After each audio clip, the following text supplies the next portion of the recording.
बहुत बहुत स्वागत है दोस्तों आप सभी का। आज की इस वीडियो में डिस्कस करेंगे क्लास 12th हमारी सब्जेक्ट है पॉलिटिकल साइंस, चैप्टर नंबर हमारा 6 है। नए सिलेबस के अकॉर्डिंग इसका नाम है संयुक्त राष्ट्र एवं इसके संगठन। वैसे इसका नाम है अंतरराष्ट्रीय संगठन, ठीक है। तो इस वीडियो में हम इस चैप्टर से संबंधित एग्जाम के पॉइंट ऑफ व्यू से जितने भी मोस्ट इंपॉर्टेंट क्वेश्चन आंसर निकल सकते हैं वो हम इस वीडियो में डिस्कस करेंगे, ठीक है। और इसमें आपके जो नए टॉपिक्स ऐड हुए हैं उसके भी क्वेश्चन आंसर हम वीडियो के एंड में डिस्कस कर लेंगे, ठीक है। अराउंड वीडियो आपकी 40 से 45 मिनट की बनेगी, तो ध्यान से देखना। काफी बड़ा चैप्टर है ये, तो क्वेश्चन जितने भी रहेंगे बहुत इजीली तरीके से आपको समझा देंगे। बस रिक्वेस्ट आपसे यही होगी कि आप एंड तक वीडियो को जरूर देखिएगा, ठीक है। यहाँ पे आई बटन में कुछ लिंक्स आते हैं, उन्हें जरूर चेक कर लेना, जिसमें आपको बहुत ही इंपॉर्टेंट स्टडी मटेरियल मिल जाएगा।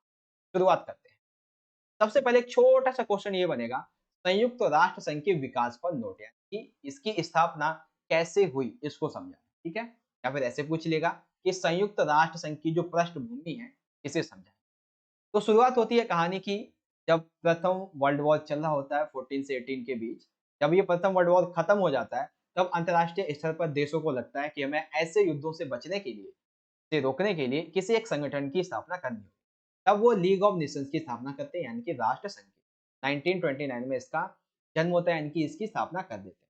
लेकिन ये अपनी शुरुआत में तो ये काफ़ी सफल होता है ऐसे विश्व युद्धों को रोकने के लिए, लेकिन फिर भी ये सेकंड वर्ल्ड वॉर नहीं रोक पाता है, जो कि 1939 से 45 तक हुआ था, ठीक है। तो जब अंतर्राष्ट्रीय लोगों को लगता है, स्तर पर नेताओं को लगता है कि नहीं, हमें इसके अलावा एक दूसरा संगठन बनाना चाहिए, तो इसी के उत्तराधिकारी के रूप में ही संयुक्त राष्ट्र संघ का यहाँ पे स्थापना की गई। तकरीबन 51 देशों ने मिलकर 24 अक्टूबर 1945 को संयुक्त राष्ट्र संघ की स्थापना कर दी, ठीक है। वर्तमान में इसके देश है 193 प्लस की बात कर रहा हूँ यहाँ पे। और बात करें मुख्यालय की, तो इसका मुख्यालय है न्यूयॉर्क। बेसिकली इसका जो मुख्य उद्देश्य था संयुक्त राष्ट्र संघ की स्थापना करने का, सिंपल सा, जैसा कि लीग ऑफ नेशंस का था कि अंतरराष्ट्रीय झगड़ों को रोके, ऐसे विवादों को निपटाए और राष्ट्रों के बीच में सहयोग की राह दिखाए, राष्ट्रों के बीच को बढ़ावा दे, ठीक है। बात करें इसके वर्तमान में जो महासचिव है वो एंटोनियो गुटेरेस है, ठीक है, अध्यक्ष जिसे हम कहते हैं। तो ये एक छोटा सा पृष्ठभूमि वाला क्वेश्चन था, 2 मार्क्स का, सिंपल सा, ठीक है। चलिए क्वेश्चन सेकंड देखिए, ये आपका 4 मार्क्स में 6 मार्क्स में पूछा जा सकता है क्वेश्चन। सुरक्षा परिषद की संरचना बताइए और इसमें सुधार की आवश्यकता है। देखो सुरक्षा परिषद में केवल ये शब्द जुड़ गया ना, अगर सुधार, तो मान लो 6 मार्क्स का क्वेश्चन हो गया आपका। अगर एक वर्ड जुड़ गया सुधार क्या चाहिए, ठीक है। अलग से पूछा जा सकता है इसी को घुमा फिरा के। तो सुरक्षा परिषद में, सुरक्षा मतलब संयुक्त राष्ट्र संघ जो है, इसकी सुरक्षा परिषद में क्या क्या सुधार करने की जरूरत है। या फिर ऐसे पूछेगा, यूएनओ की जो संगठनात्मक जो बनावट है और इसकी जो प्रक्रियाएं हैं, इसमें क्या क्या सुधार किए जा सकते हैं, इस तरीके से क्वेश्चन पूछेगा, ठीक है। तो शुरुआत होगी हमारी सुरक्षा परिषद की संरचना को लेकर, ठीक है। तो बेसिकली सुरक्षा परिषद बनाई किस लिए गई है, तो अंतरराष्ट्रीय विवादों को शांतिपूर्वक हल किया जा सके इसके लिए, ठीक है। तो संरचना की हम बात करें तो टोटल इसमें 15 सदस्य होते हैं, 5 होते हैं स्थायी जिन्हें वीटो पावर निषेधाधिकार मिला होता है, जिसे कभी हटाया नहीं जा सकता है, और 10 होते हैं अस्थायी सदस्य। इसके कार्य इसके लिए बहुत इंपॉर्टेंट है, क्योंकि आपके सैंपल पेपर में ये क्वेश्चन पूछा जा चुका है। इसके कार्यों के बारे में 4 मार्क्स में आपको अच्छे समझाया हुआ है। देखो कार्य क्या है, देशों के बीच में जितने भी विवाद हैं उन सभी को शांतिपूर्वक सुलझाए। यदि कोई देश शांति को भंग करता है तो उसे सजा दे, और विश्व शांति को बनाए रखने के अथाह जितने भी सफल प्रयास हैं शांति को बनाए रखने के लिए, वो करेगा। 5 स्थायी सदस्य इसमें अमेरिका, फ्रांस, ब्रिटेन, रूस और चाइना। स्थायी सदस्य जो होते हैं वो 2 वर्ष के लिए चुने जाते हैं के द्वारा, महासभा के द्वारा। जब कार्यकाल इनका खत्म हो जाता है, आने वाले 10 से 20 सालों तक ये दोबारा नियुक्त नहीं हो पाते हैं। जैसे कि मैं बात करूँ भारत की, तो भारत जो है वो 1950 के दशक के बाद सीधा 1970 के दशक में शामिल हुआ, फिर 1980 के दशक में, 1990 के दशक में, फिर 2000, इस तरीके से मतलब हर 10-15 साल के गैप के अंदर भारत जो है अभी तक 5 से 7 बार जो है सुरक्षा परिषद का स्थायी सदस्य बन चुका है। ये आपके लिए एक अनदर इन्फॉर्मेशन है, ठीक है।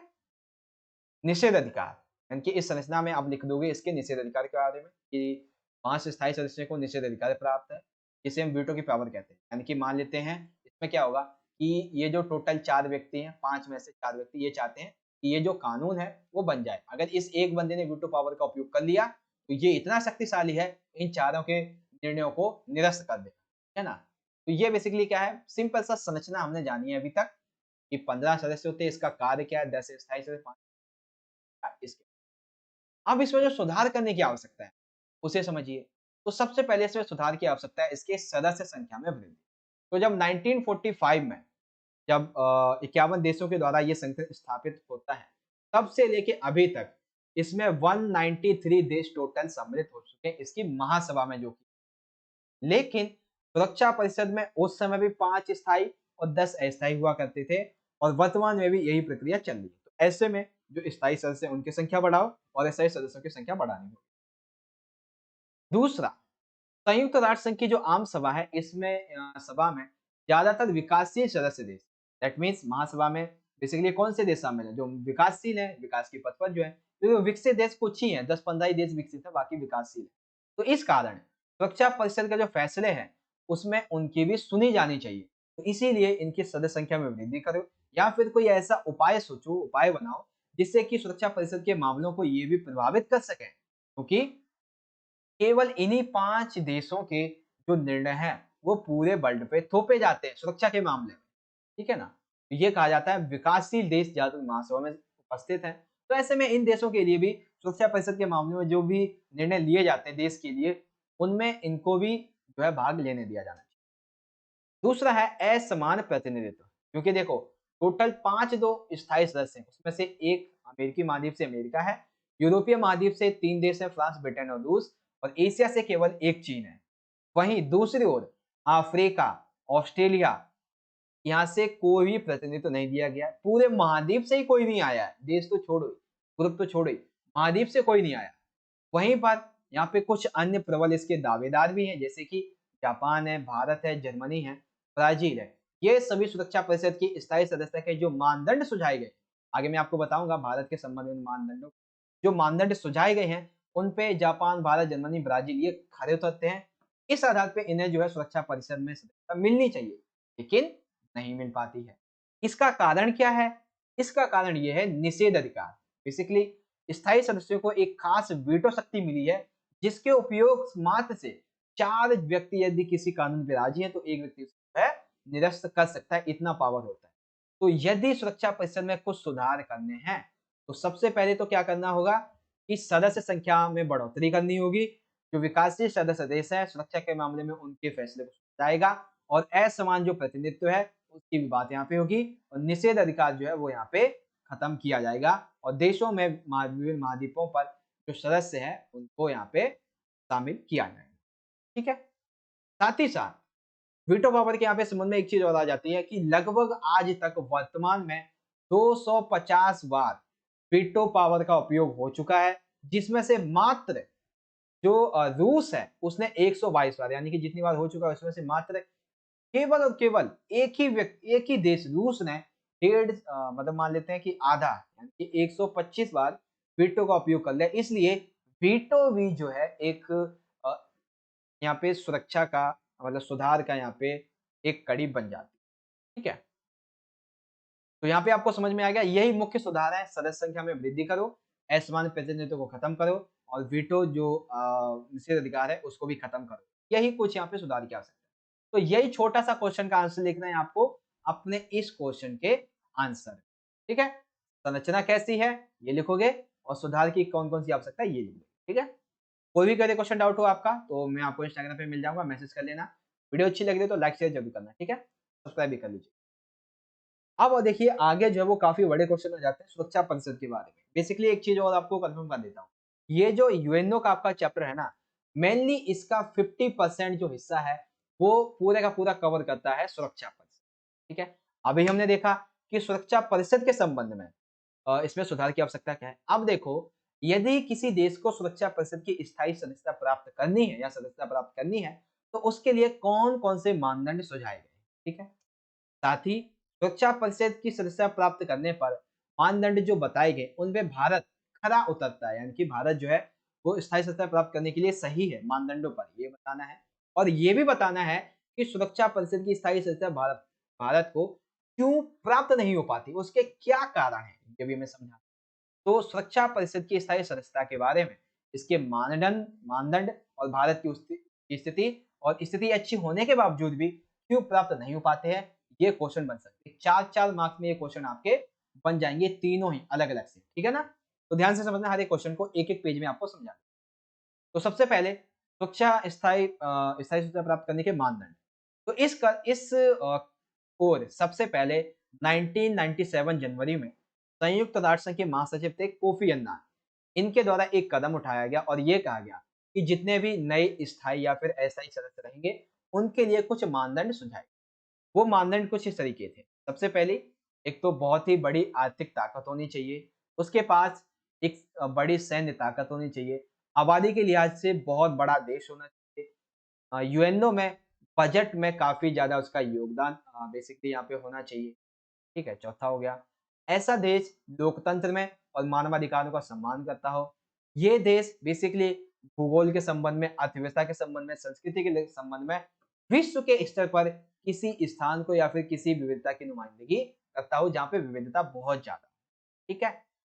आर्थिक ताकत, सैन्य ताकत, बड़ा राष्ट्र, बजट में योगदान, लोकतंत्र, मानवाधिकार, भूगोल बहुत हो, अर्थव्यवस्था बहुत बड़ी होनी चाहिए और संस्कृति लिहाज से विविधता यहाँ पे होनी चाहिए।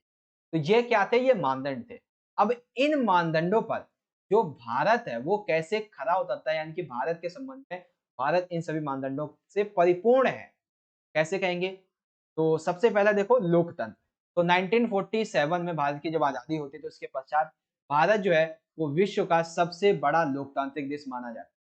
विश्व का ये दूसरा सबसे बड़ा देश है जनसंख्या की दृष्टि से। जहाँ पर विश्व में यदि 100 लोग रहते हैं तो उसकी मात्र 20 लोग केवल इसी देश में रहते हैं, जबकि कितना छोटा-सा देश है ना? क्षेत्रफल की दृष्टि से छोटा तो नहीं कह सकते हैं, क्योंकि ये क्षेत्रफल की दृष्टि में भी विश्व का 7वां बड़ा देश माना जाता है। भारत मानवाधिकारों के हनन के लिए, मानवाधिकारों को स्थापित करने के लिए मानवाधिकार आयोग का गठन करता है, साथ ही साथ नागरिकों को मानवाधिकार प्रदान करता है। यदि उनका उल्लंघन होता है तो उन पर सजा भी सुनाता है। 2014-15 में भारत का अंशदान काफी ज्यादा रहा था, जो कि उस समय के अनुसार चौथे स्थान पे रहा था। भारत की विदेश नीति जो है वो ऐतिहासिक रूप से विश्व शांति को बढ़ावा देने वाली विदेश नीति मतलब रही है। ठीक है, सिंपल सा ये क्वेश्चन का आंसर हो गया। उसके बाद अब और भी लिख दोगे, भारत कई कई सारे संगठनों का हिस्सा है, जैसे कि सार्क है, आसियान है, विश्व व्यापार, ब्रिक्स, G20, ऐसे बड़े-बड़े संगठनों का हिस्सा भारत है। साथ ही साथ भारत जो है वो हथियारों को लगाम लगाने पर भी समर्थन करते हैं, यानी कि निशस्त्रीकरण, इस पर भी इसकी सहमति देखी जा सकती है। तो देखो मानदंड तो आपको पता चल गए, जो कि कोफी अन्नान जी के द्वारा ये सुझाए गए थे। अब इन पर भारत कैसे खरा उतरता है ये आपने समझ लिया। कैसे-कैसे? लोकतांत्रिक देश है, विश्व की जनसंख्या के नंबर पे दूसरे पे आता है। आर्थिक की बात करें तो ये बेसिकली 7वां बड़ा देश है। मानवाधिकार की बात करें तो लोकतंत्र भी है, मानवाधिकार प्राप्त प्रदान भी की गए। अंशदान की बात करें तो चौथे स्थान पे रहा था। विश्व शांति को बढ़ावा देता है, संगठनों का हिस्सा है। निशस्त्रीकरण को ये बढ़ावा देता है कि निशस्त्रीकरण किया जाना चाहिए, सिंपल है। चलो ठीक है। अब हमने ये तो देख लिया कि हाँ भाई, ये जो है इसकी वजह से जितने भी मानदंड हैं उसके आधार पे ये सुरक्षा परिषद की स्थायी सत्ता प्राप्त करने के लायक है। बट यहाँ पे कुछ ऐसे कारण हैं जिसकी वजह से इसे सुरक्षा परिषद की स्थायी सदस्यता प्राप्त नहीं हो पाती है।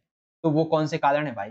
तो सबसे पहला इसमें और सबसे बड़ा कारण है स्थायी स्थायी कारण, मतलब कि स्थायी देश सुरक्षा परिषद के या फिर स्थायी वीटो पावर धारक देश। बेसिकली देखो, जब कभी भी भारत को यूएनओ में सुरक्षा परिषद की स्थायी सदस्यता प्राप्त करने की बात उठती है, तो यहाँ पर कई बार चाइना जो है वो अपने वीटो पावर का उपयोग कर देता है और उस कानून को निरस्त कर देता है, क्योंकि चाइना को इस चीज का डर है कि यदि भारत को वीटो शक्ति मिल गई तो आने वाले टाइम पे भारत जो है वो हमको बीट करके हमसे ऊपर निकल जाएगा हर एक क्षेत्र के मामले में, चाहे संस्कृति हो, चाहे व्यापार हो, चाहे हथियार, वेपन, सुरक्षा, हर एक मामले में आगे निकल जाएगा। तो चीन इसी डर की वजह से वीटो पावर का बार बार उपयोग करता है और उसे निरस्त कर देता है। ठीक है, दूसरा यहाँ पे है अन्य प्रबल दावेदार। दैट मीन्स कि केवल भारत ही ऐसा देश नहीं है जो कि मानदंडों पे खरा उतरता है, बल्कि जापान, जर्मनी, दक्षिणी अफ्रीका और प्राचीन, ये प्राचीन का मतलब क्या है भाई? प्राचीन तो नहीं होगा। हाँ, अच्छा, इसका यहाँ पे नाम है ब्राजील बेसिकली, ठीक है ना? तो ब्राजील भी सुरक्षा परिषद के स्थायी सदस्य के प्रबल दावेदार है। इसीलिए सुरक्षा परिषद के सदस्य हैं 5 सदस्य, वो क्या कहते हैं, अगर हमने भारत को दिया तो जापान, जर्मनी, दक्षिणी अफ्रीका और ये ब्राजील, ये सभी भी फिर लेने के लिए आ जाएंगे।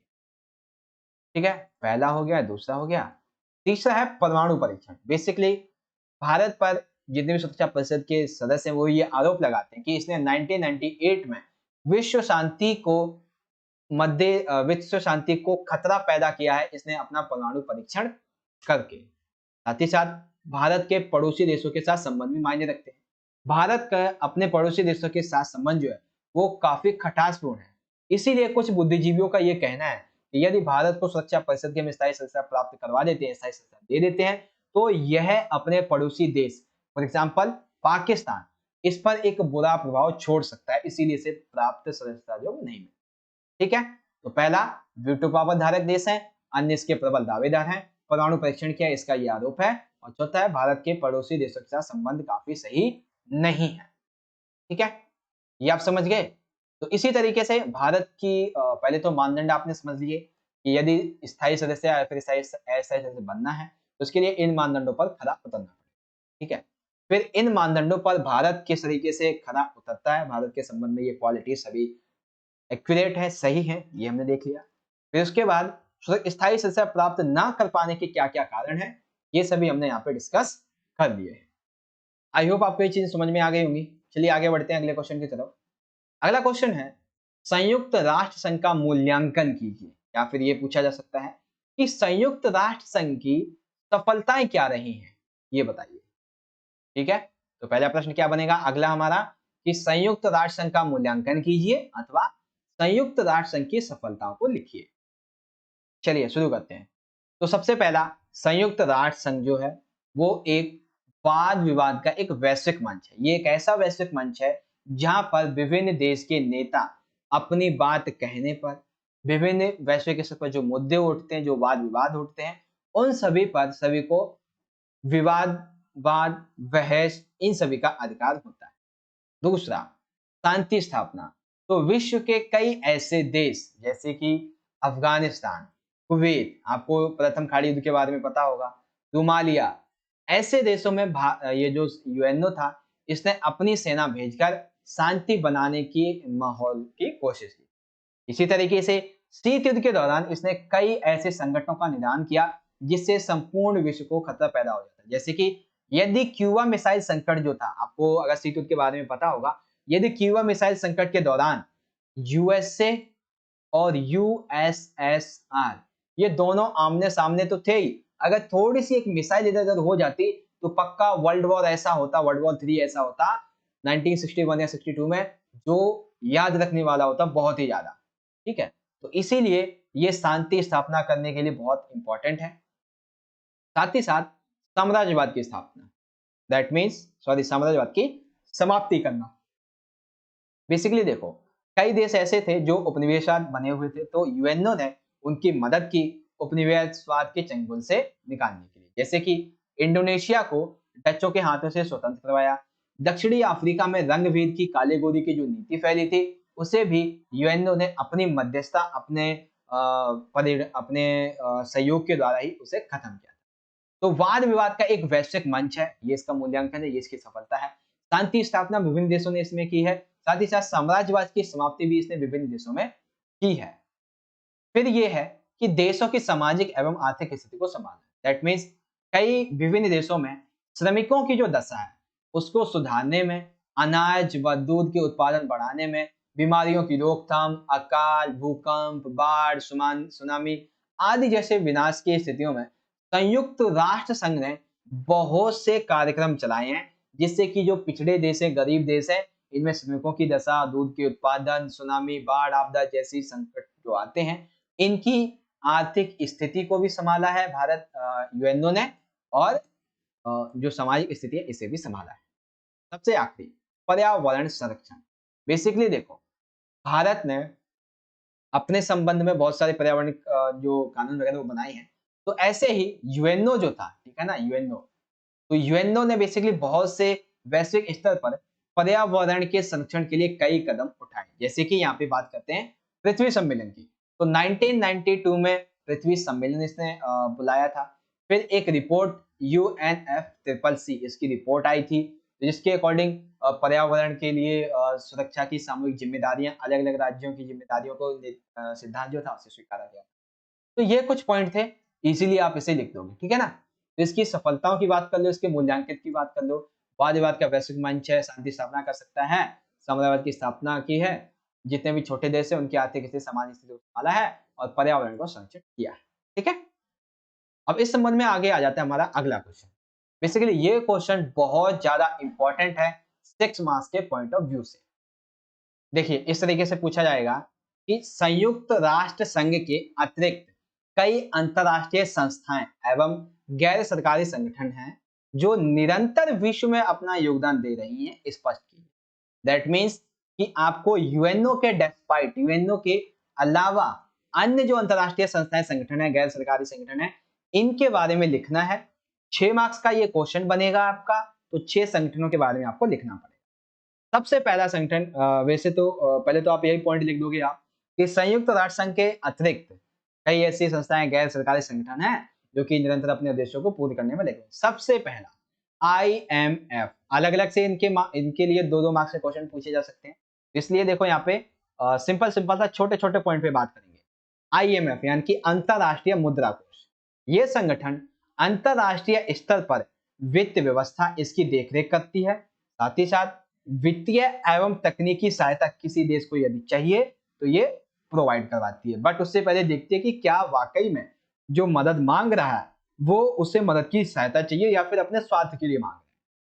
दूसरा WB यानी कि विश्व बैंक। बेसिकली IMF और विश्व बैंक थोड़े से कार्य इनके सेम है लेकिन कुछ कुछ अलग है। ये केवल वित्तीय को देखता है, लेकिन विश्व बैंक क्या करती है, ये मानवीय विकास, शिक्षा, स्वास्थ्य, कृषि, ग्रामीण विकास, पर्यावरण सुरक्षा, आधारभूत ढांचा, सुशासन, इनके शासन को अच्छे तरीके से चलाने के लिए, तो ये सभी वर्ल्ड बैंक करती है। कौन? विश्व बैंक करती है। ठीक है, तो ये सिंपल से क्वेश्चन आंसर यहाँ पे, मतलब क्वेश्चन का आंसर आप लिख दोगे। WB, विश्व बैंक कई तरीके कार्य करती है। फिर आ जाता है एमनेस्टी इंटरनेशनल। बेसिकली ये क्या है, ये एक स्वयंसेवी संगठन है जो कि वर्ल्ड लेवल पर मानवाधिकारों की रक्षा करने के लिए अभियान चलाता है, मानवाधिकारों की रक्षा करता है। यदि हनन होता है तो ऐसे लोगों को यूएनओ में सामने लाता है और उनसे यूएनओ से उन्हें सजा भी दिलवाता है। ठीक है, तो ये पॉइंट है IMF, WB, एमनेस्टी इंटरनेशनल। और ये कुछ पॉइंट आ जाएंगे इसमें, जैसे कि WTO यानी कि विश्व व्यापार संगठन। तो अंतरराष्ट्रीय स्तर पर विश्व व्यापार के जो नियम है उनको तय करता है। यदि विश्व व्यापार से संबंधित कोई विवाद होते हैं तो उसे भी सुलझाता है। यदि कोई नया नियम लाना है या फिर नए व्यापार के कुछ टैक्स वगैरह चेंजेस करने हैं, कुछ भी करना है व्यापार के संबंध में, तो वो सभी का सभी WTO देखता है। फिर आता है IAEA यानी कि अंतरराष्ट्रीय आणविक ऊर्जा एजेंसी। बेसिकली ये एक संगठन है परमाणुविक ऊर्जा का, परमाणु ऊर्जा के संबंध में। ये शांतिपूर्ण उपयोग को, जो परमाणु ऊर्जा है उसका शांतिपूर्ण उपयोग को बढ़ावा देता है और सैन्य उद्देश्य से इसके इस्तेमालों को भी रोकता है। यानी कि सैन्य उद्देश्य के मामले में आप परमाणु का उपयोग नहीं कर सकते हो, उसकी देखरेख ये करती है IAEA। ठीक है, और यदि ऐसा कोई करता है तो उसे सजा देने का कार्य। आगे है human rights watch. Basically human rights watch आपको पता ही है, मानवाधिकारों के संबंध में है। तो ये एक स्वयंसेवी संगठन है जो कि मानवाधिकारों की वकालत करती है, उनसे संबंधित अनुसंधान करने वाला एक अंतरराष्ट्रीय स्वयंसेवी संगठन। सिंपल सी बात है कि मानवाधिकार की वकालत, ठीक है, अनुसंधान यानी कि उनकी रक्षा करना, उनकी सुरक्षा करना, उनको लागू करना, ये सभी कार्य ह्यूमन राइट्स वॉच करता है।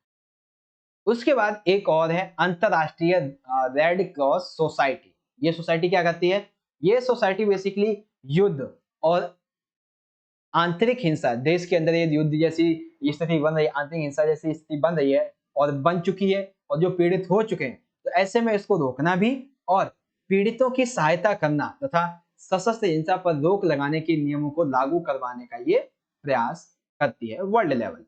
ठीक है, और सबसे आखिरी एक पॉइंट और आ जाता है ग्रीन पीस। ये क्या है भाई, तो ये बेसिकली एक ग्रीन पीस एक फाउंडेशन है। तो 1971 के स्थापित एक ग्रीन पीस फाउंडेशन है, विश्व समुदाय को पर्यावरण के प्रति संवेदनशील यानी कि पर्यावरण के प्रति और ज्यादा जागरूक बनाने के लिए, पर्यावरण संरक्षण के हेतु कानून बनाने के लिए दबाव डालने के लिए कार्य करती है। ठीक है, तो ये कुछ संगठन है जिनके बारे में आप लिखोगे। सबसे पहले IMF, WB, amnesty international, WTO, आणविक ऊर्जा एजेंसी, ह्यूमन राइट्स वॉच, अंतरराष्ट्रीय red cross society and green peas. 6 marks का क्वेश्चन आएगा। मैंने आपको टोटल 8 बताए हैं, आप इनमें से कोई भी 6 लिख देना, ठीक है। कभी कभी थोड़ा सा ऐसे बोलना भी मेरे हिसाब से जरूरी हो जाता है, ठीक है। आगे देखते हैं। आई होप आपको 6 नंबर का ये क्वेश्चन जो था अंतरराष्ट्रीय संस्थाएं गैर सरकारी संगठन के उद्देश्यों के बारे में कंप्लीटली समझ में आ गया होगा। अगला, अच्छा ये लाइक शेयर और भी आ जाता है, चलिए कोई नहीं, आप भी लाइक शेयर जरूर कर देना, वीडियो अच्छी लगे तो, और चैनल को भी सब्सक्राइब कर लेना। हाँ, फीडबैक जरूर देना कमेंट बॉक्स में अपना, ठीक है। अब जो क्वेश्चन है वो है आपके बेसिकली जितने भी न्यू टॉपिक्स ऐड हुए हैं उसके बारे में, ठीक है ना। ये गोला गोला सा ऐसे बना दो और इसमें बोलो न्यू टॉपिक के बारे में इंपॉर्टेंट क्वेश्चन अब हम करने वाले हैं, ठीक है। Funny, very funny. चलिए, सबसे पहला यहाँ पे क्वेश्चन बनेगा यूनेस्को के बारे में, ठीक है। 6 मार्क्स में भी बन सकता है, 4 मार्क्स में। क्वेश्चन देखो 6 मार्क्स में या 4 मार्क्स में कैसे बनेगा। पहला ये कि यूनेस्को का वर्णन कीजिए, 4 मार्क्स। या फिर यूनेस्को का भारतीय संबंध में क्या इसकी विशेषता है, 4 मार्क्स। और इन्हीं दोनों को कंप्लीट मिक्स करके पूछ लेगा तो 6 मार्क्स, ठीक है। तो चलिए एक एक करके डिस्कस करते हैं। यूनेस्को जिसका फुल फॉर्म होता है United Nations Educational Scientific and Cultural Organization. आप इसके वर्ड से इसको निकाल लेना, यूनाइटेड नेशंस एजुकेशनल है, साइंटिफिक है, उसके बाद कल्चरल आ जाता है, फिर ऑर्गेनाइजेशन यानी कि संयुक्त राष्ट्र शैक्षिक वैज्ञानिक और सांस्कृतिक संगठन। चलिए, इसकी स्थापना हुई थी 16 नवंबर 1945 को। इसका मुख्यालय है पेरिस फ्रांस में। वर्तमान में सदस्य 193। स्थापना 1945, मुख्यालय पेरिस, सदस्य 193, जितने यूएनओ में सम्मिलित। वर्तमान में यूनेस्को के जो महानिदेशक है वो आंद्रा एंजोले है। अब आप नाम से थोड़ा सा अंदाजा लगाओ, ये आंद्रा एंजोले मैन है वुमेन है? आंद्रे एंजोले, आंद्रे एंजोले बेसिकली ये हैं वुमेन। मैंने आपको वैसे यहाँ पे मैं इमेज लाना भूल गया, इमेज लगानी चाहिए थी, ठीक है। प्रमुख उद्देश्य क्या था यूनेस्को का? इसका उद्देश्य ये था कि शिक्षा के क्षेत्र में और संस्कृति के क्षेत्र में अंतरराष्ट्रीय देशों के बीच में सहयोग बढ़ाए, शांति एवं सुरक्षा की स्थापना करे, शिक्षा और संस्कृति के क्षेत्र में। इसका एक कार्य ये था कि जो साक्षरता बढ़ाने वाले जितने भी कार्यक्रम हैं उनको आयोजित किया जाए, और जो लोग साक्षर नहीं हैं, संस्कृति के बारे में उन्हें महत्व को पता नहीं है, ऐसे कार्यक्रमों को चलाए और उन्हें जागरूक। वैश्विक धरोहरें, इमारतें, पार्क, इन सभी का संरक्षण करना भी इसका एक अहम योगदान माना जाता है, ठीक है। तो यूएनईएससीओ, इसके बारे में बेसिक सा कॉन्सेप्ट आप ये याद, ठीक है। इसके उद्देश्य, कार्य और स्थापना, मुख्यालय, सदस्य, महानिदेशक, फुल फॉर्म, ये सभी यहाँ पे इजीली समझ सकते। अब बारी आती है भारत के संदर्भ में इसके महत्व की। तो देखिए, भारत के संबंध में बेसिकली भारत जो था वो यूनेस्को का सदस्य बना 1946। ये आपको विकिपीडिया पे देखने को मिलेगा, ठीक है। यूनेस्को की विरासत सूची में भारत देश की कई ऐतिहासिक इमारतें और पार्क शामिल किए गए। फॉर एग्जाम्पल, उदाहरण के लिए ताजमहल, काजीरंगा राष्ट्रीय उद्यान पार्क, आगरा का किला, सूर्य मंदिर, ये सभी कुछ यूनेस्को की जो विरासत सूची है उसमें ऐतिहासिक इमारत और पार्क भारत के नाम है। जैसे कि ताजमहल एक ऐतिहासिक इमारत है, ऐतिहासिक पार्क है काजीरंगा राष्ट्रीय उद्यान पार्क। वर्तमान में 40 धरोहर जो है वो इसके मतलब यूनेस्को की विरासत सूची में भारत की है, जिसमें से 40वीं धरोहर थी धौलावीरा, ठीक है। ये चीज आप समझ गए। तो यूनेस्को है क्या, इसके कार्य, इसके उद्देश्य, स्थापना, पेरिस, मुख्यालय, सदस्य, पूर्ण फॉर्म, सभी आपको समझ में आ गए। फिर भारत के संबंध में इसका क्या महत्व है, ये बस 2 से 3 पॉइंट लिखे। आई होप आप समझ गए होंगे। अगला क्वेश्चन आएगा यूनिसेफ के बारे में। यूनिसेफ का वर्णन कीजिए या फिर यूनिसेफ के आपके कार्य पूछेगा। सैंपल पेपर में 4 मार्क्स का आपका क्वेश्चन पूछा गया यूनिसेफ के कार्य के बारे में, ठीक है। तो UNICEF United Nations children fund, संयुक्त राष्ट्र बाल कोष। स्थापना हुई थी 11 दिसंबर 1946 को। मुख्यालय इसका न्यूयॉर्क में। टोटल सदस्य 190 और वर्तमान में तो ये ज्यादा भी हो चुके हैं, ठीक है। बेसिकली ये जब स्थापित होता है यूनिसेफ, तब इसका मुख्य उद्देश्य ये होता है कि द्वितीय विश्व युद्ध में जो नष्ट हुए राष्ट्र हैं जिनको ज्यादा नुकसान पहुंचा है राष्ट्रों को, उन राष्ट्रों के बच्चों को खाना खिलाना और उनकी स्वास्थ्य सेवाओं की देखभाल करना। ठीक है, ये इसका आरंभिक उद्देश्य था। फिर धीरे धीरे ये जो है ये बाल शिक्षा, स्वास्थ्य और कल्याण के लिए जाना जाने लगा। फिर आए इसके अहम कार्य। ठीक है, अहम कार्य यहाँ पे नीचे देख सकते हो आप। अपने ये कार्य क्षेत्र में बहुत ही अच्छा काम कर रही थी, इसीलिए इसे 1965 में यूनिसेफ को शांति के लिए नोबेल पुरस्कार दिया गया यूएनओ की तरफ से। ठीक है, तो ये यूनिसेफ के बारे में चीजें आपको पता चल गई। अब यहाँ पे इसके जो मेन कार्य हैं 4 नंबर में पूछे जाएंगे, ये आ सकता है। ठीक है ना, तो बेसिकली देखो यार इसकी 5 प्राथमिकताएं कौन कौन सी। पहली है बच्चों का विकास, उनका उनकी बुनियादी शिक्षा, इसका विकास।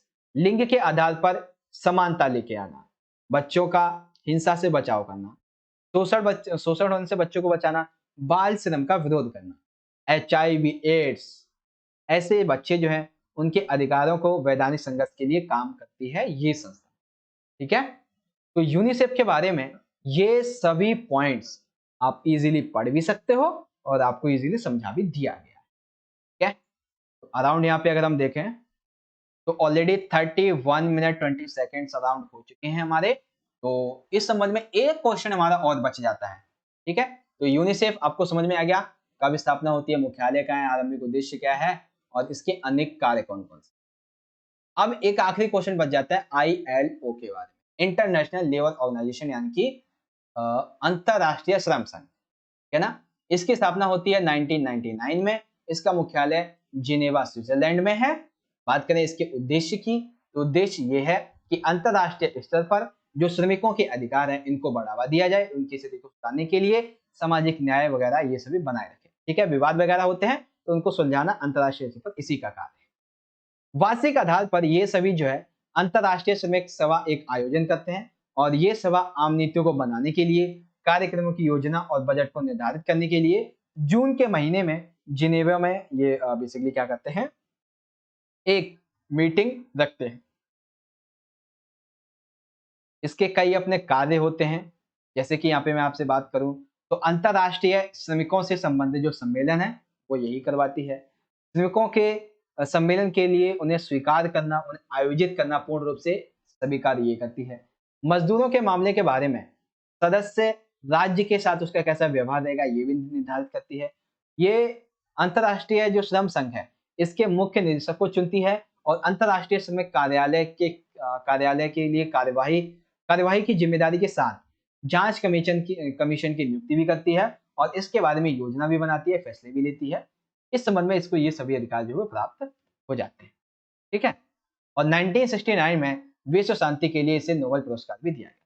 तो ILO इंटरनेशनल लेबर ऑर्गेनाइजेशन, अंतरराष्ट्रीय श्रम संघ, स्थापना 1999, मुख्यालय जेनेवा में, उद्देश्य प्रमुख अंतरराष्ट्रीय स्तर पर जो श्रमिक अधिकार है उनको बढ़ावा देना और सामाजिक न्याय को बनाए रखना, इस तरीके से। ठीक है, तो आप सभी ये पॉइंट इजीली यहाँ से रीड आउट कर सकते हो और इजीली यहाँ से इन पॉइंट्स को ले सकते हो। Well the question answers all completed now. Hindi में कहूँ तो क्वेश्चन आंसर आपके कंप्लीट हो जाते हैं। ठीक है, इस तरीके से आई होप आपको समझ में आ गया होगा हर एक पहलू, हर एक क्वेश्चन का। सबसे पहला क्वेश्चन, संयुक्त राष्ट्र संघ की पृष्ठभूमि, इसका विकास कैसे होता है, सुरक्षा परिषद की संरचना कैसे होती है, इसमें सुधार की क्या क्या आवश्यकता होती है, जनसंख्या में वृद्धि, असमान प्रतिनिधित्व, निषेध अधिकार की समाप्ति, वीटो पावर के बारे में। जितने भी मोस्टली हमारे क्वेश्चन थे, हर एक क्वेश्चन को कंप्लीटली आपको अच्छे तरीके से मैंने, जो मेरी तरफ से कोशिश हो सकती थी, बहुत बढ़िया कोशिश की है आप सभी को समझाने के लिए। आपको वीडियो अच्छी लगी हो, क्वेश्चन आंसर समझ में आए हो, तो जितना हो सके वीडियो को लाइक करें, अपने दोस्तों के साथ जितना हो सके शेयर जरूर करें। और हाँ, फीडबैक कमेंट बॉक्स में आप सभी दीजिएगा ताकि मुझे पता चल जाएगा कि हाँ आपको समझ में आया अच्छे से या नहीं। अगर आपने चैनल को सब्सक्राइब नहीं किया तो कर लेना, ऐसे ही इंपॉर्टेंट वीडियोस के लिए। मिलेंगे आपसे अगली वीडियो में, तब तक के लिए आप सभी पढ़ते रहें और अपना ख्याल रखें। धन्यवाद, टेक केयर, बाय बाय, जय हिंद, वंदे मातरम।